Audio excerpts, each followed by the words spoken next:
When he became president, where were you? What were your thoughts? Like, did you actually think that this could happen, or you were shocked? I was at the Javits Center Okay, with Hillary's team. Yep.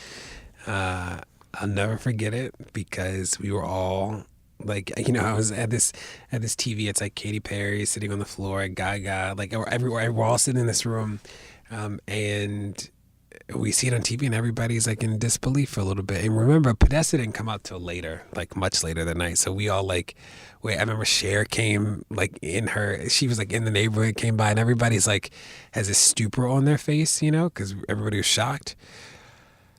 I remember when I wrote an op-ed endorsing Hillary in the Washington Post, and I got a lot of flack for it. And people said a couple things. One is that people were like, DeRay, you're wasting your influence. She's going to win. So don't waste this now. You should wait to write an op-ed to hold her accountable.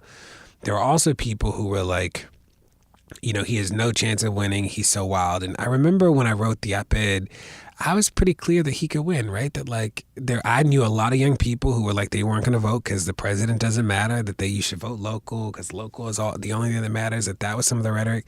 There were people that we know and love who said things like, we can afford to lose an election, but we can't afford to lose our values. There are people that we know and love that wrote whole things about how she was a devil and da-da-da. And it's one thing to disagree with her, which, you should, and I didn't agree with her about everything. But it's another thing to make these standards that no election would meet. So I don't know any election where you would say that you can afford to lose the election, but you can't afford to lose your values. Like name one election where that's true, right? And I think that there are people who are more in love with an ideology than real people's lives, and I worry about what that looks like. And that's what I worry about with this, with the way people prepared for the campaign or the election. I'm not convinced that those people have sort of grown from that thinking. Because what we see now is that the president has a huge impact on people's lives. The president didn't have an impact when he wasn't terrorizing you, right? But you see this now in a way that's really harmful. Do you? What do you think about Bernie Sanders? I like Bernie. I think that Bernie, there are no perfect candidates. I think that people are tired of pep talks. People don't want any more rallies. People want a plan. And I think that what Bernie did for people is that Bernie sort of skipped the how and he went right to the what. So Bernie's like, what? Free college. What? Like, I'm going to free everybody from prison. He's like, I'm going to free 1 million people from prison. Weren't even 1 million people in federal prison. Really, he couldn't even do that. Like, as president, he wouldn't have the power to do that. But like, he skipped the how, right? The how wasn't a focus. It was the what. And I think that resonated with people because people want a vision to rally around. I think that Hillary was not able to paint the what, and she sort of got mired in the how. So she's like, this is going to be the single biggest investment in low-income communities. That's a how, right? We're going to like undo these 5 things of mass incarceration. And her platform is really strong. I think that the image of what will the world look like if we do these things is what didn't resonate with people.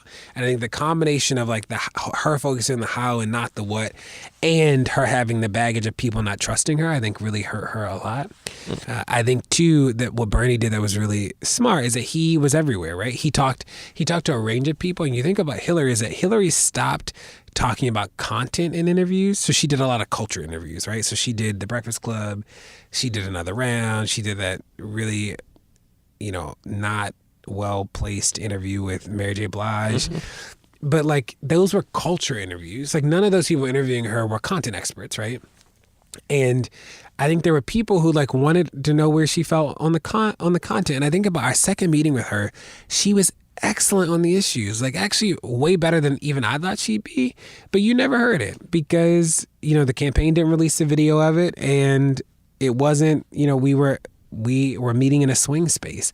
And I think that was a real loss because I think she actually knew the issues much better. And I think that Bernie was able to be, and he didn't have a long history with us as voters because, we never voted for Bernie Sanders before. But he just did a much better job of talking about the issues. Even when you disagree with him, you knew where he stood. And I think that people felt like they didn't know where she stood. Do you think that we would have been in a better world to have Bernie or Hillary? I think it means something that he didn't win the primary. I think that either one of them would have been better than obviously Trump. So, we'll see what happens in 2020. I think that the slate could be a very interesting slate then.